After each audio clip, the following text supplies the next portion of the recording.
point of view is definitely also that standards needs to be aligned. Standards between the ASEAN countries and standards, of course, on a global basis that you can, I would say, exchange information and you work on the same philosophy. I see. Okay. I think Paul brought an idea that networking. So the question is how to develop network. You and I have based in Singapore, and I feel somewhat really comfortable to be in Singapore rather than Tokyo, because maybe Tokyo is 10 times bigger than Singapore, but the physical proximity with people is everybody's within the reach. Investors, consultants, manufacturers. Yeah. So it is urbanization trend. It seems to be one of the good element to foster the startups. So what do you think? Is there something in common between the Silicon Valley and Singapore? And Singapore is, as he said, is the only exception in ASEAN? I mean, having compact kind of, density of people together is really important, right? So Silicon Valley, what I love about it, why I moved there 15 years ago is I walk down the street and I'll bump into 3 or 4 friends of mine and be like, hey, what's going on? I have these kind of very serendipitous kind of random interactions, right? And so, the more you can kind of encourage that, the better. And so, in Singapore, it's a hub in some ways, so a lot of people pass through. So while you might be sitting there, you have great people kind of always coming through. And so, whenever you have that kind of density, people kind of passing through in any big city, that makes it really important. I'd say Tokyo also, for instance, is picking up there, right? So I was at a conference there last month. I've been there a couple other times this year, and people are passing through more and more. So you want to be in places where people pass through. If you're kind of remotely middle of nowhere, it's harder for you to be connected. So it's your job then to kind of plug into the hub versus being one of the random nodes. Hulin, you talked about how to identify the real demand in the market. So that means you have to be very close to the consumers, what they really need, what technologies in need, something like that. So what do you think of the relation between the consumer and the technology supplied as you? Great question, and I'm actually going to tie a couple of points to this later. Firstly, if I were to use our example and our experience at Grab, the reason why we started Grab was because we were all consumers. For a bit of context, Grab started as a company who was trying to solve safety problems with taxis in Kuala Lumpur. For those of you who have been to Malaysia, our taxis were unfortunately known to be the world's worst at some point in time. Google it, it's still there, right? The indexes on Google, first page is all about Kuala Lumpur and what has happened with taxis, robberies, rapes, not very nice things, and things that Malaysians had gotten used to. It had been around for many generations, and we had started to take it for granted until my co-founder and I said, hey, we have this crazy idea. With the new innovation of mobile technology leapfrogging what was previously available, and our desire to go solve something that our friends and family were facing, and myself as well. I had to take taxis all the time because I was a consultant, and it was not fun. We were the consumers. We understood the pain. And then we went to reach out to the drivers. We spoke to them. We chased them down at their favorite hangout spots, coffee shops. We bought them coffee, roti canai, whatever you needed, right? We went to airports, fuel stations, just to understand what they needed as consumers themselves. Because ultimately in the ride-hailing industry, it's a dual-sided marketplace with multiple stakeholders, multiple consumers. And what we really need to do every time we think, whether it's a startup or not, any business needs to be based on creating value. And in order to create value, the simplest way for me is to identify what the inefficiencies are. What are the current friction points? Be a consumer yourself. And if you're not in that natural position, go talk to as many consumers as possible. So framing that in the context of ASEAN and how we at Grab have been able to very quickly grow from, one product, one city, one country. We're now in 7 countries in ASEAN, right? We're in every single country other than, unfortunately, Cambodia, Laos, and Brunei, right? We intentionally started the company to be ASEAN. Every single day, and especially in WEF, I'm getting pinged by people, hey, do you want to bring your technology to this country, this city and whatnot? It'll be great. It's not that we can't do it, it's because we don't want to do it. because we know we are extremely passionate about ASEAN's problems. Our entire leadership is from Southeast Asia, right? Or they have very close passions to Southeast Asia. We hire local teams in each country. In the Philippines, our entire team is Filipino. Locally in Indonesia, we have an Indonesian team. Singapore, Malaysia, wherever you go, we have people who are very, very passionate about the problems here. And we know that ASEAN to date has a lot of similarities, yet dissimilarities. And what we have wanted to do and continue to want to do is to leverage the best of those strengths. And it's not easy. Every single day we're learning, right? So how do we do that? How do we bring people together? How do we create that network? We do it both as a company, within the company, and then we try to reach out to others as well, because we are in a fortunate position where we can start to give back. Exactly. Right. Nice to be. So for context, like technology is not what ASEAN has been known to have a lot of. We've never had the tech giants like, let's say, Ali, Baidu, not even like Google, Facebook. We have a lot of great young talent, but they have never had the exposure or the opportunity to go develop large-scale solutions before. So what we are doing is we're bringing global talent to help guide and coach and build our fellow grabbers. What I mean by this is we actually opened offices in Seattle, Beijing, Bangalore. These are R&D technology centers to bring the best global talent who are passionate about our problems, to supplement this with the local talent that we have in Southeast Asia, in Singapore, Ho Chi Minh City, Jakarta, so that we can bring the best of the world to solve Southeast Asia's problems. I see. So you're talking about the advantage of being in ASEAN is we have the big chunk of the consumers. It's growing, and middle income cluster is now expanding so rapidly. That is maybe the biggest the advantage of ASEAN, not the technology itself. You can get a technology available anywhere in the world. The question is how to find them and get them into the market. Okay, Patrick, when it comes to the judging the potential of the startups as investors, do you look at the relation to the consumer and supplier and the technological advantages? What is your judgment?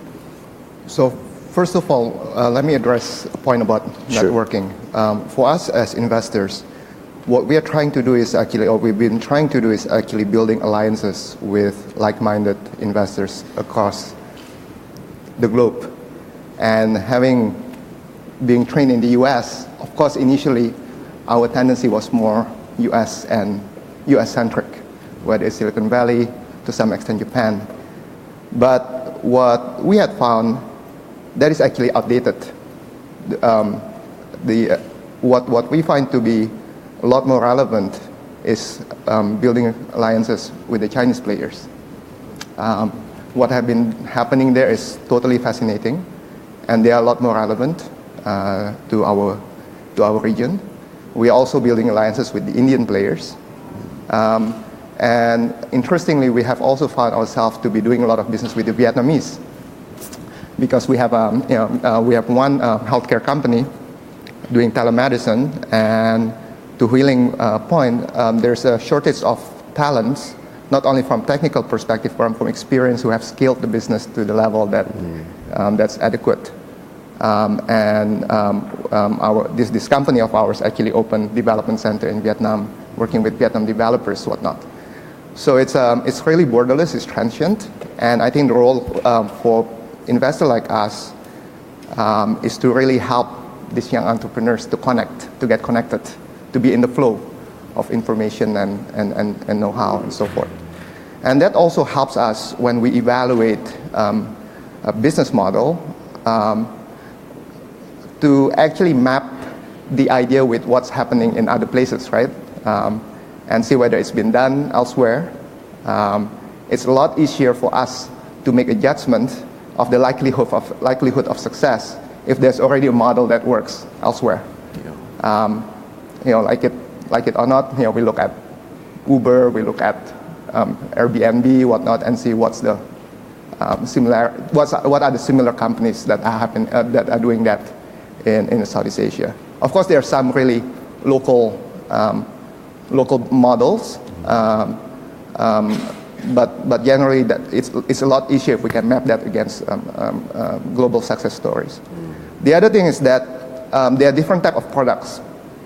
I think if you are a Southeast Asian company and you want to create a search engine that compete with Google, that's probably not realistic. But if you are in consumer-based business, I think being local is exceptionally important. And if you are in a big market, being local has its own advantages because you are closer to the consumers. The problems are your problems. You face the problems every day. You know the marketplace better. So we have a bias toward leading local players. I think these, especially in markets that are large. So that's I don't know whether I answer your question, but that's how we look at things. Mark, so you are a giant at a big company, and from my experience, I know many major firms like Hitachi, Toshiba, or whatever in Japan, and they come to Asian market and struggling to reach the consumers, the market. They have technology in their factory or laboratory, but they don't really know what is really demanded by the consumer. So there's a distance between the end user and inventor in R&D section. It's getting far and far. And in your case, it's a German company, like Japanese.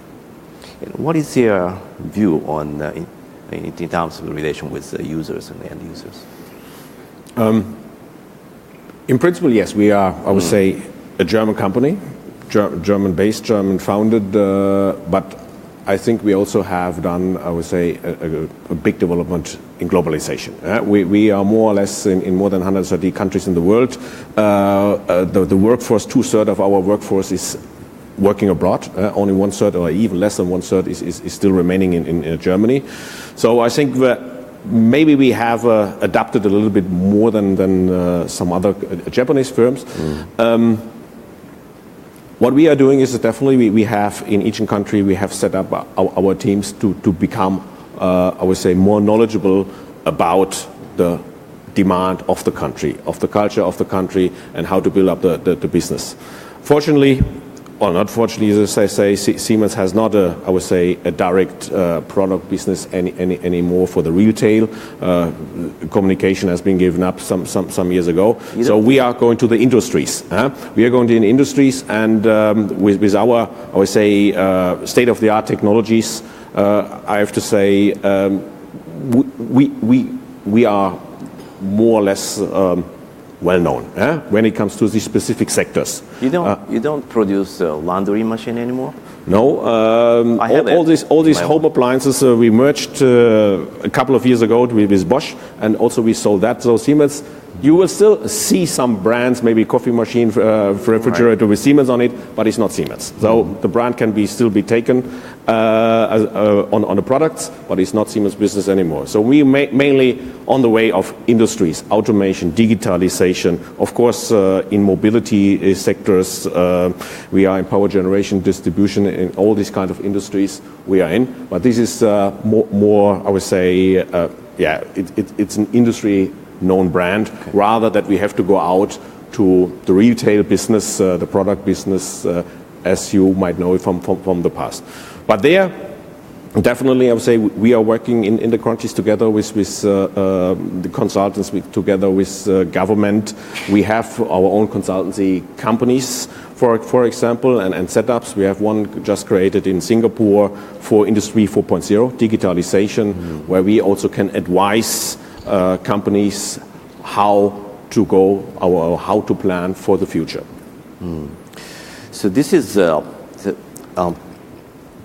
Patrick was talking about. This is a first chance for the Asians to jump in this revolutionary phenomenon, the fourth industrial revolution, because this is digital, and Asia doesn't have any legacy, and you can jump into the head of everybody, right? So digital means something unique when it comes to your judgment in making investment.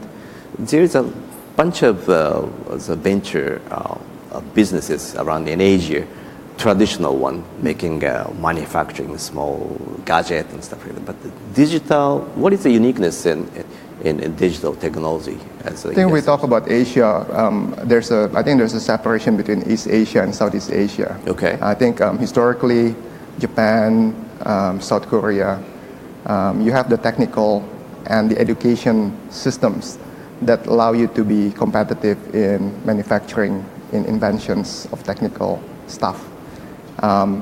In Southeast Asia, we are behind when we talk about manufacturing industries or manufacturing activities.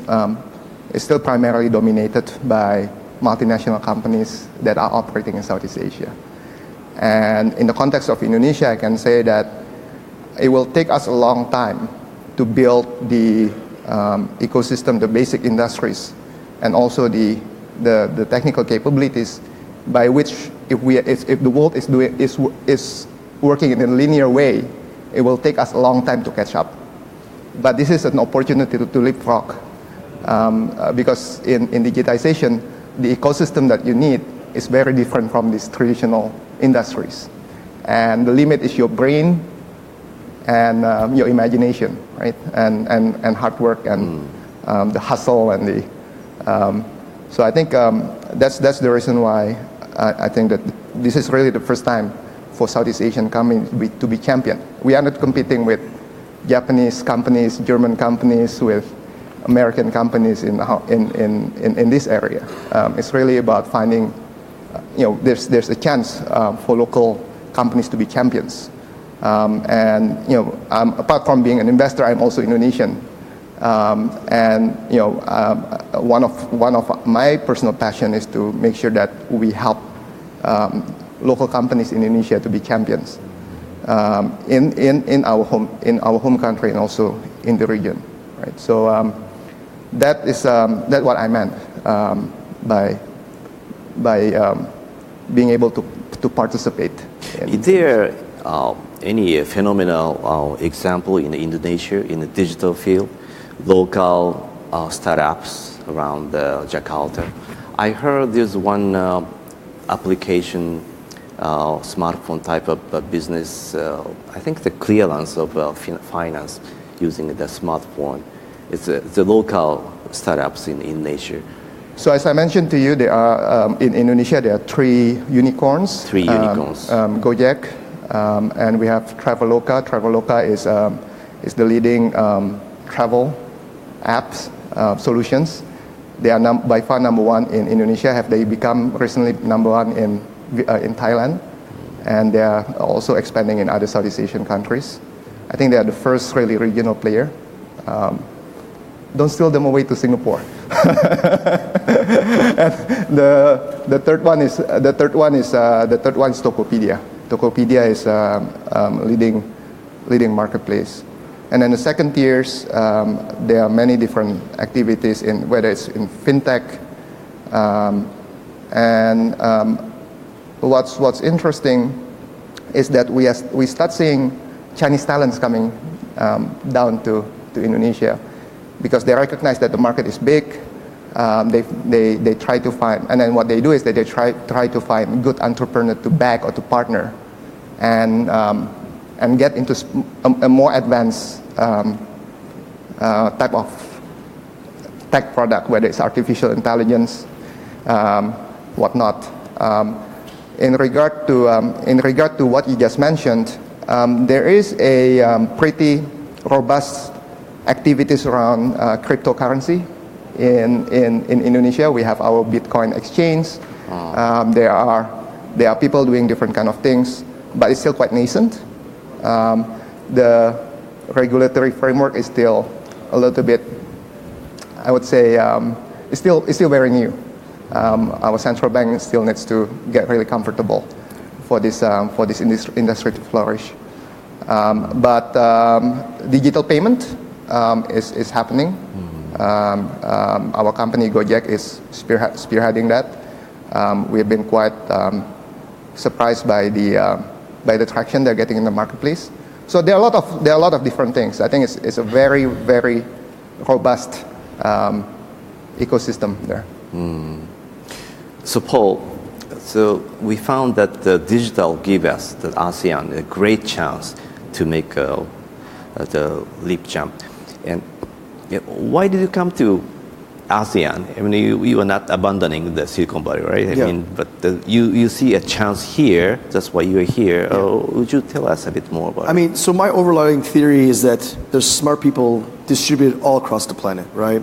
Okay. And so historically, there's been a problem, where a lot of times you're just missing access to money and missing access to smart people, right? So Silicon Valley, I was lucky. I was born in the right place, right time. I was at the university where actually, the web browser was created. And so, I had all these amazing people. And when I started a company, I would just knock on some entrepreneur's door, like, could you give me a tip as to how to build a digital business or something in the tech field? And people would give me that kind of time. People give me their knowledge, and they shared very openly, right? But when I traveled around the world, I didn't see that. I was like, wait a second, there's all these smart kids out there, and they're not getting that access. So I came out here because I saw there's really a lot of brilliant people, and we're at a time and point now where, as you said, where you don't need a lot of resources. You don't need $1 billion to start a company. You could get 2 or 3 people, hang out there, and you start building stuff. And everyone reads the same blogs. There's so much open source technology out there. There's also now a lot of these meetups and things happening. So I saw things kind of bubbling. I'm like, okay, so what is missing here? And it was, okay, they're missing access to people who've done it before. Like for you guys, out of Malaysia, out of Singapore, you were a first generation kind of tech entrepreneur here. You didn't really have a lot of people you could knock on the door. Versus me, I could. So I'm like, well, why don't I just kind of be one of those people who could bridge it and kind of be a conduit to that information, right? But now there's a lot of entrepreneurs like you locally, and now there's going to be this whole next generation that's going to come up. And that's actually when it gets really exciting. So now that there's this base of 5, 6, 7 unicorns in the region, and there's a lot of companies that are kind of rising. So anybody who's like 21, 22 years old now, they're going to go out there and be able to glean off that information. Then you get this kind of like whole kind of exponential thing. So every 2 people come out, there's 4, there's 8, and there's also 16, and it starts going like that very, very quickly, right? So so I just saw a lot of talent here, very kind of compact, kind of density of people, and I was like, why shouldn't I be here, right? And it's not only here. I'm also in Africa. I'm also doing stuff in Europe. I just believe in general around the world, things are being more and more distributed when it comes to startups and technology. And you don't have to be in Silicon Valley to start a big company. It still helps to pass through occasionally, and it's good to kind of glean information. You might want to raise some money from there, but in general, you could do it anywhere nowadays. And that's why I'm excited about this type of stuff. Very interesting. Okay, so the question comes to the point where we should discuss the role of the government. What is the regulatory framework to have such an activity and lively in the energy with the people and with the youth, young people? We need the freedom. I went to Shenzhen in China a couple of weeks ago, and for the very first time to be in Shenzhen, and I found really exciting scene where a lot of foreign people from Europe, Japan, and the U.S. come to China because there is the sort of freedom, even though it is within the Great Wall. Yeah. They have a lot of resources of technology and fun and just enjoying the atmosphere. So I wonder, this is much more energetic than Tokyo. So this is what's happening in Asia. But the government has to allow to do that. But you are talking about the government of Indonesia is still kind of too strict to. No, I'm not saying that. Mm-hmm. The thing about all these new activities, it's moving so fast, and obviously it's very difficult for the government to catch up. The government of Indonesia is very supportive. There's a very clear recognition that this digital sector is very important. But if you break it into industry by industry, we as players, we have to work very closely with the government to help them regulate us, or to basically persuade them to look things in certain ways. But I would also say that it also goes both ways. In a democratic environment, like in Indonesia, there's also another aspect that needs to be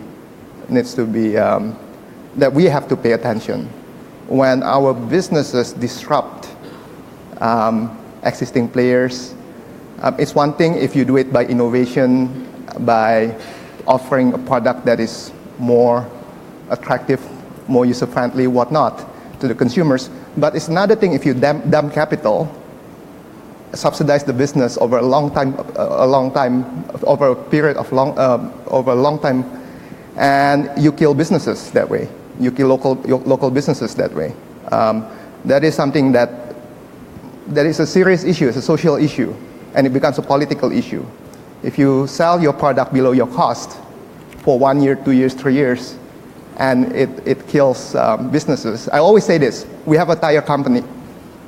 We manufacture tires in Indonesia. If I start selling my tires in the US today below my cost, the US government will shut me down. WTO, anti-dumping. It's anti-dumping. Right? But if the government is doing that in digital economy, they are accused of not being open to innovation and whatnot. Right? But they are losers. And in a democratic society, government has to also pay attention and listen to the voice of these displaced people. And I think there's no solution yet to this issue. It's something that we are still in dialogue, but we just have to keep that in mind. Looking at the beginning stage of the establishing the Grab's business model at the beginning, I understand so you don't have a service in all regions in ASEAN.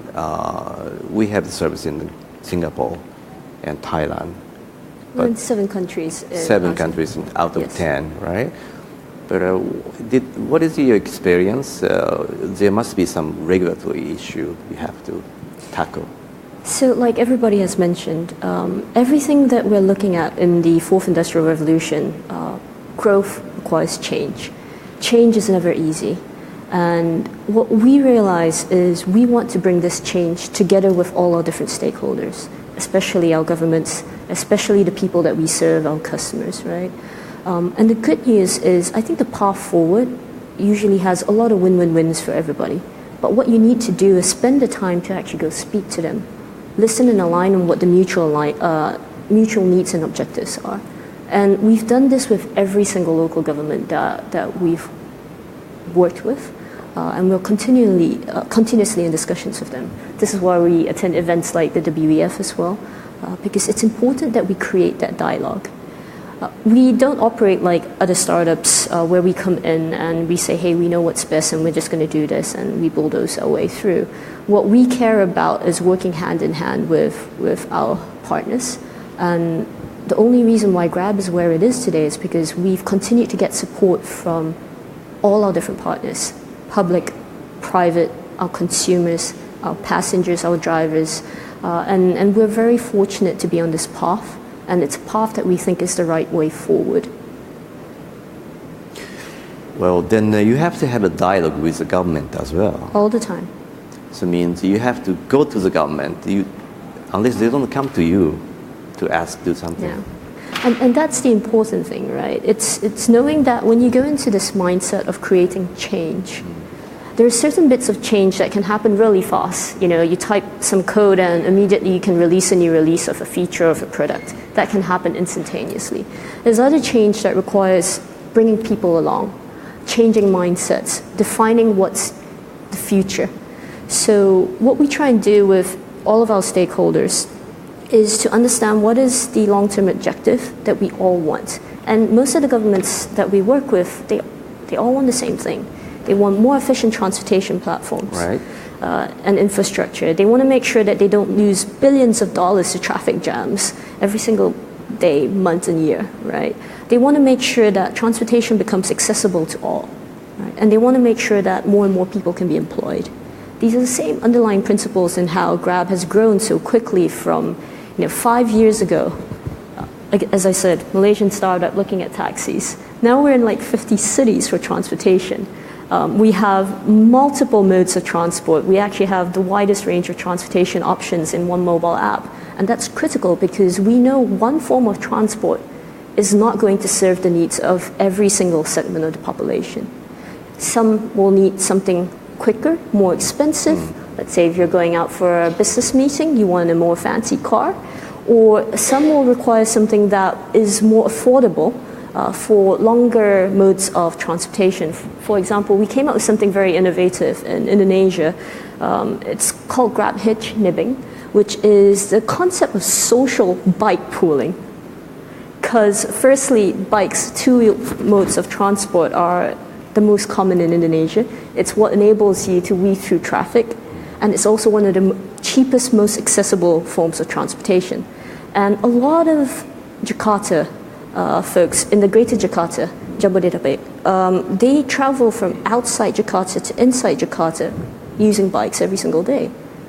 Why don't we enable them to have a pillion rider behind them to share that cost every single day? And it's an amazingly innovative product that solves real problems and is growing extremely quickly.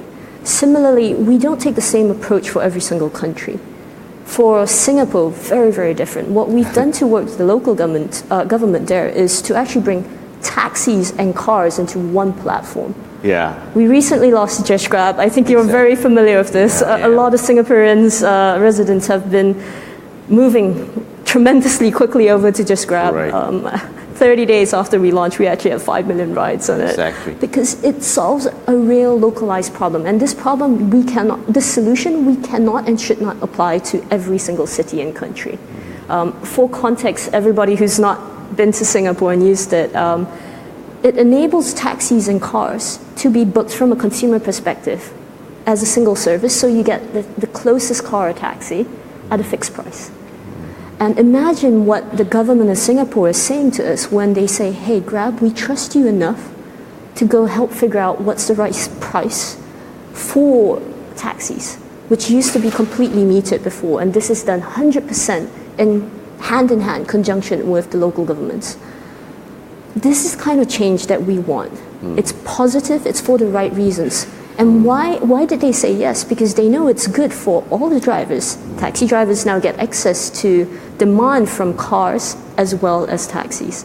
Passengers get access to the fastest, closest ride in price models that they are most comfortable with, which is fixed fare upfront pricing. There are many other examples I could share, but I don't want to take up too much. Yeah, I think actually the Grab dropped the bomb into the Singapore market.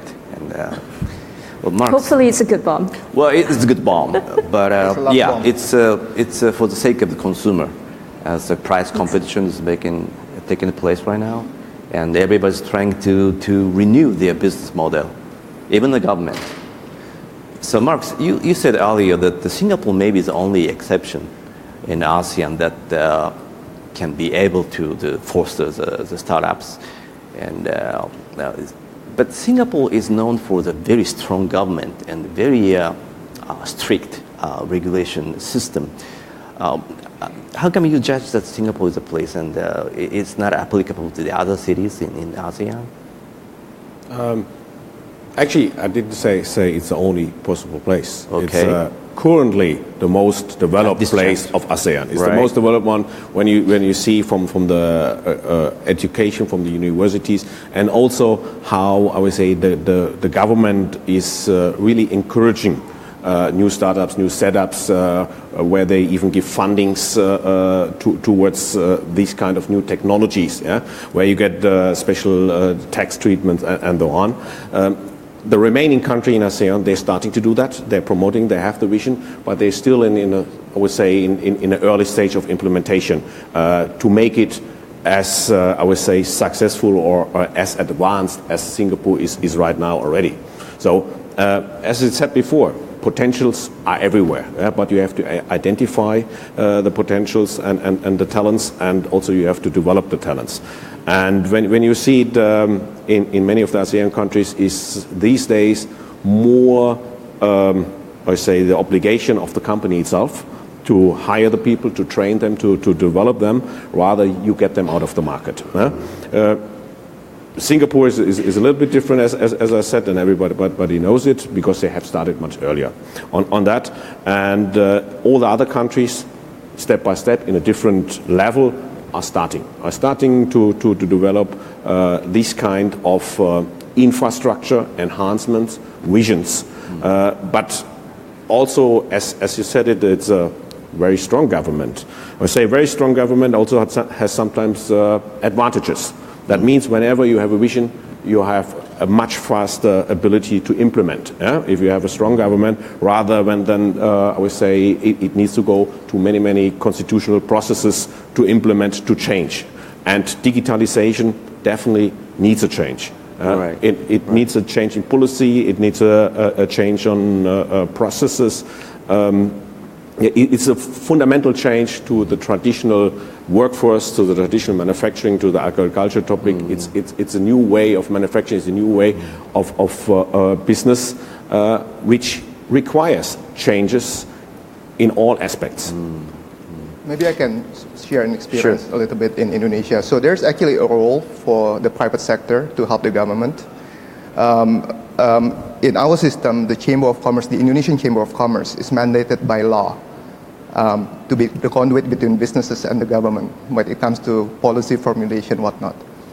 So our chairman of the Chamber of Commerce created a startup unit. And the mandate of this unit is to basically help startups in different segments to then have a dialogue with the government.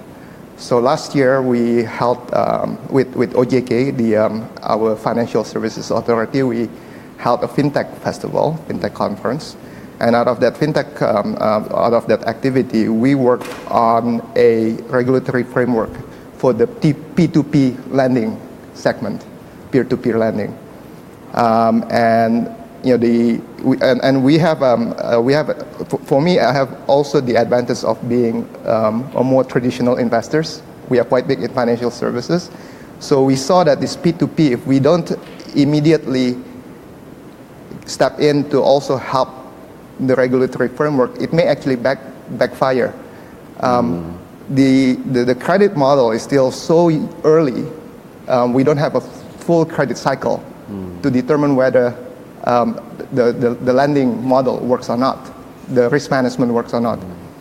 And oftentimes what happens is that if the government doesn't regulate at all, people will go in, they raise money from other people to lend to these companies or to whoever the borrowers are, and it blows up. And when it blows up, the government will come in, and then they will be really strict, and they really strangle the whole industry. So our observation that it's better to go early and try to work with the government to regulate it. Wow. FSA, our OJK had issued a regulatory framework for P2P, so they are now legal to operate. I don't say that it's perfect. I think it's still work in progress, as the nature of this thing it needs to be tweaked all the time. But you know what I want to say is that regulations are not always bad. we need regulations to protect the industry itself. Very interesting. So we have to learn how to manage the timing and how to manage the dialogue with the government. That's a big issue. I think we should open the discussion to the floors. And does anybody have a question to the panelists? Raise your hand, and we should. Okay.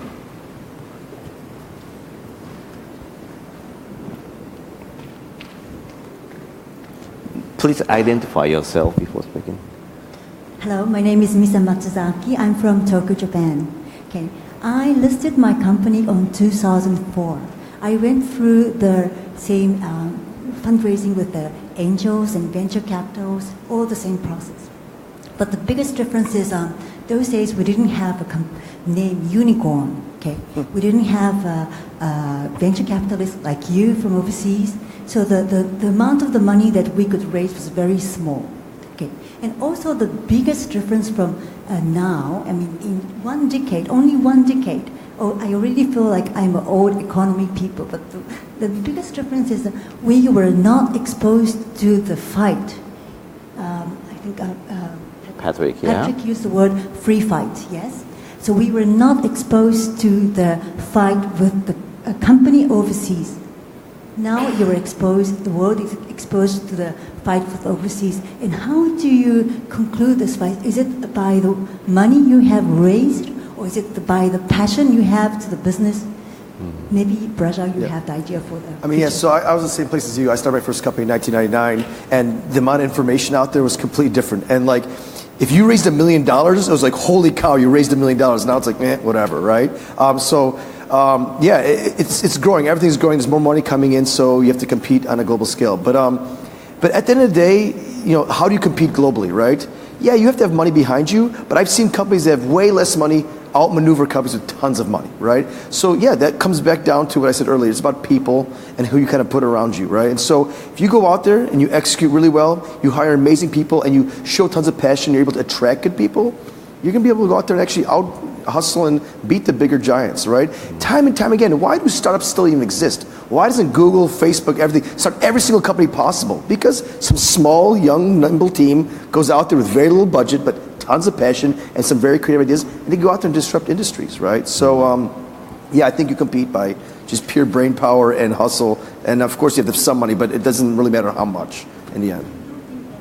Usual to have like a sealed country like China, protected environment like China. So the way we look at it is that the traditional way of looking at locals versus international businesses is outdated. You cannot look at it from where the capital is from, right? Because in the Indonesian context, if we define it that way, none of the startup can grow. If we rely solely on domestic capital, unlike the China context. So I think I agree completely that you have to compete on innovations, but I also disagree that money doesn't matter. Money matters. In certain sectors today, there are views that with a large amount of money you can buy the market, become a dominant player, kill everybody else. And I think, as I mentioned earlier, one thing that we have to pause and think back is what are the fair trading practices that you can allow. There are certain sectors, again, people are just selling their stuff below cost. If people are selling their power generation below cost, I think Siemens would not be happy. And if this goes for a short period of time, you can understand it. Maybe it's a promotion and it's a grabbing market share. But if it goes to 1, 2, 3, 4 years, it changes the whole dynamic of the country. There will be social issues. So I think I'm also trying to be balanced, looking at it. Okay, I see one. Hi, this is Michelle from Henkel. I have a question. Other than to be a successful startup to able to raise fund, what will be the quality of the startup that you really look into the key elements that actually from a big corporation when you want to invest in a startup or now experience being a startup, what are the important criteria to make them successful? Ling? Yeah, I'll speak from my perspective on what has enabled us to succeed. And please note that this is a sample set, n equals 1. So what has been extremely critical for us is a lot of what has been discussed. Firstly, the idea. Is it a good idea? Does it have a good solution? Secondly, the people. Are they the right people to solve that problem because they know how to solve it and they have the passion to solve it and the ability to execute like no tomorrow? Because ideas at this point in stage where information asymmetry is kind of no longer existent are a dime a dozen. You need to execute, right? And beyond that is that ability to bring people along, not just the first 2, 3 founders, but the ability to continuously hire the best global, local talent at the same time. Because once you have those 3, and I'll leave it to Paul and Patrick to comment about this, and Marcus as well, once you have those 3, that's when investors will come. That's when you see the opportunity and that you say, hey, it's no longer about Silicon Valley. It's about the rest of the world, because that's where most of the value has not been created, and that's where most of the opportunity is. Money is not stupid, I hope not. And investors want to see that as well. So when we think about what we need to continue doing next as well, is the ability to constantly reinvent ourselves, constantly learn, constantly put up our hands and say, we made a mistake. How do we iterate? How do we move? If you have some intrinsics with that permeates throughout that group of individuals, that company, that leadership team that you're looking at, that startup that you care about. It doesn't matter what happens in the world, right? Things will always change. The environment, the industry will always either have headwinds or tailwinds. You just need to figure out how you're going to react to it. What does this mean to you? How do you change a challenge into an opportunity? Ultimately, it boils down to the people, the culture, the idea. Do they have that passion? Are they going to continue fighting in the ring when it's a roller coaster? And do they know how to bring other people, whether it's fellow people to start the startup or continue that startup, or partners, private, public, investors, you name it, right? See. So I'll add on to that. So I agree 100% with also, you mentioned something like the flexibility, the malleability of the team, right? So these companies, they change. Like, you have an idea, you have a dream, you want to go there, it always ends up somewhere there, right? And you need to find a team that can like roll with the punches, they'll figure things out, and they'll kind of get beat up a little bit, but they won't give up. Also with kind of similar in line to that, there's another thing I look for. I call it grit, right? Like, it's like somebody's coming after you, your company's getting punched in the face, people are coming at you, you're running out of money, but you as a founder don't give up, right? You go out there, you're flexible, you kind of change your path, you go out there, you persevere. If you could see that quality in a person, either historically or even in the kind of first steps they've taken as a company, that's a huge sign to me. And I get excited when I meet somebody who I can see is like, okay, this person's up for the fight. They're not going to give up, because running companies is difficult, and you're going to have all those ups and downs. You said roller coaster, right? So when there's worse dips, how do you kind of persevere? That's a really important part of kind of selecting a team, especially the co-founding team as well. Passion and the flexibility that Japan and Germany maybe not good at, but. I disagree. I live in Japan for 3 years. Yeah, I mean. I was telling people that when I was training at Goldman Sachs in 1997, I met this company called Fast Retailing. Nobody knew about what fast retailing was. And look at it today, Uniqlo, and you can see all different type of things in all of new economy activities in Japan. I think but you cannot fight the macro factors. In our place in Southeast Asia, it's a growing economy, young population, and a lot of inefficiencies, right?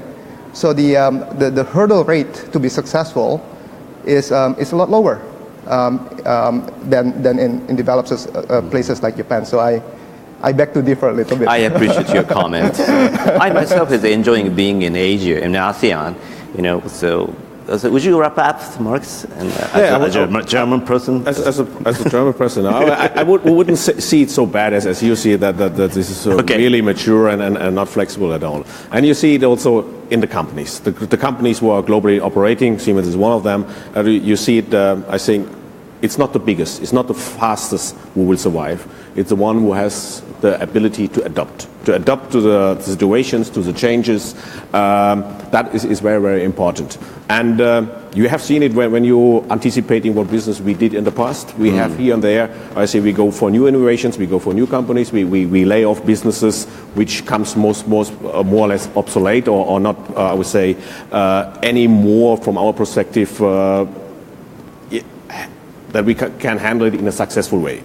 Because also our mission as a stock-listed company is definitely to create shareholder value. We have to give it back to our shareholders. That is why we are existing, and therefore we have to adapt to the market, and that is very, very important, and that you can only get we say, with a new mindset and with connectivity all over the world. You can't operate your company only out of one center point like Germany. That is the reason we are spread it all over the world. We have all over the world, I would say, our local setups where we get the market knowledge, the demand of the customers, the visions, what we try to, I would say, then convey into a business and in a new business model. That is how we are acting, and I think that is needed for everybody for having or being successful in the future is to adapt to the new demands, to the new developments on a global basis. That's a great wrap up. I mean, we all have to know we are lucky, extremely lucky to be here in ASEAN at this moment in history and at this stage of the development of the technology. With that, thank you very much for everybody, and big hands to all the panelists, and thank you very much for welcoming. Thank you.